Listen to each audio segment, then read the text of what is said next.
Hello guys, welcome to another vlog. હું છું જોન્ટી Christian અને તમે જોઈ રહ્યા છો જોન્ટી વ્લોગ્સ. તો આજે 8 તારીખ છે અને 8 તારીખે આજે અમને 3 મહિના મારા મેરેજને પૂરા થયા. 3 મંથ એનિવર્સરી જે આ જેન ઝી અને જેન આલ્ફા લોકો સેલિબ્રેટ કરે છે. પણ મારો મેઇન વ્લોગ આજનો બનાવવાનું કારણ એ હતું કે લગ્નની યાદો પાર્ટ 2 એ હું આજે કરી રહ્યો છું. સેકન્ડ અને થર્ડ મિટિંગની વાત કરીશું આજે, જ્યારે લગ્નની વાત કરવા માટે અમે ઈસરામાં તમારા ભાભીના ગામમાં જઈએ છીએ.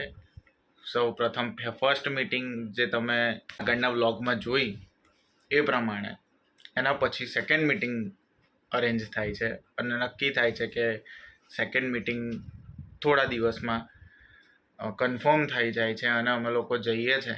પણ ત્યારે કેવું કે મેન ફેમિલીના માણસો ભેગા થાય છે અને મિટિંગ બહુ સરસ રહે છે. અને મારા પરિવારના લોકોને અને એમના પરિવારના લોકોને અમે બેઉ પસંદ આવીએ છીએ.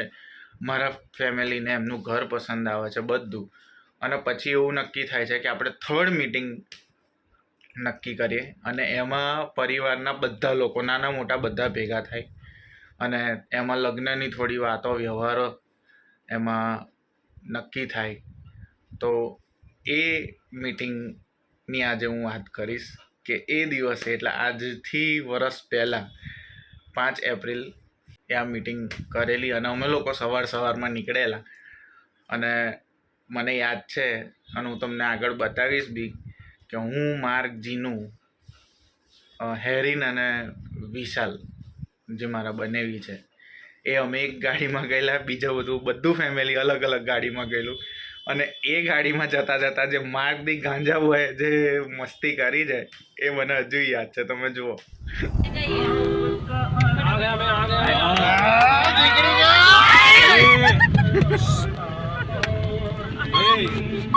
ચલાય માર ક્યાં લેવાઈ જઈશું. યાદ આવ્યું ખબર રવિ કાઠિયાવાડિયા જતા હતા જોડે બર્થડે વખત પહેલા ધીરે ચલાય પણ અલી આ બેવ કે તારે મેચ રમવા જવાનું છે. अंदर इधर से अंदर ગોપરું ચલાવો મોટે તો મોટા કાકા તો સ્પીડમાં ચલાવવા મૂકે કે મેચ હશે. મીટિંગ ચાલુ હોય તો મોટા કાકા નહીં જાય. ले जी ने હું આવું જે તેરે બિના જિંદગી છે જો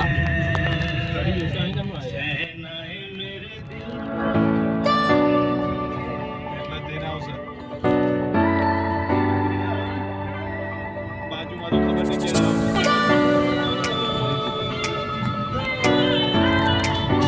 ઓજનું એવો દબાઈ ગયો છે ને.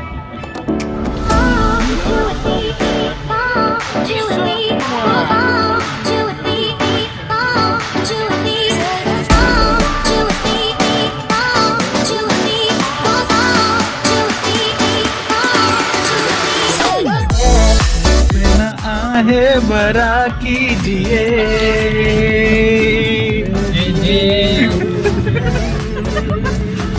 जी जी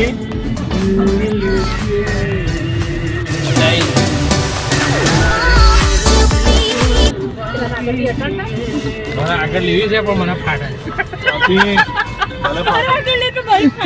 નહીં લેવી હા. આ તો સિંગલ પટ્ટી રોડ છે પહેલા ડુબુક થઈ આવે છે. ઓ ડુબુક બોડી સાઇલાઇઝમાં ગ્લાસમાં જોશે ને તો કેમ છે બહુ આગળ નીકળી ગયા. આવી બધી મસ્તી કરતા અમે લોકો પહોંચી જઈએ છીએ ઈસરામાં, જ્યાં તમારા ભાભી અને એમના ફેમિલી વાળા રાહ જોતા હોય છે. અને જે ટોરુ ભાઈ સાહેબ હોય છે ઘરમાં, મને તો જોઈને જ પરસેવા છૂટી ગયેલા.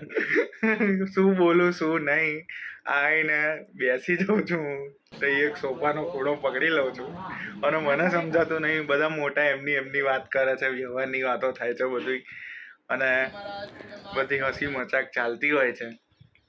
અને એમાં હું અને તમારા ભાભીને એક સાઈડ આ બાજુ સોફા પર બેસાડી દેવામાં આવે છે. અને મને ખબર નહીં પડતી હોતી, હું થોડો ઇમોશનલ બી હોઉં છું કેમ કે આ ટાઈમે મારા પપ્પા મારી સાથે નહીં હોતા, એટલે મને થોડું ઇમોશનલ બી એ તે દિવસે ફીલ થયું હતું કે હોત તો કેટલો આનંદ થયો હોત અને મજા આવી હોત વધારે. તો બહુ સરસ રહ્યું ત્રીજી મીટિંગ બી, અને લગ્નની બધી વાતો વ્યવહારો બધું નક્કી થાય છે, અને પછી એવું નક્કી થાય છે કે લગ્નની તારીખ એ આપણે પછી નક્કી કરીશું. તો ત્યારબાદ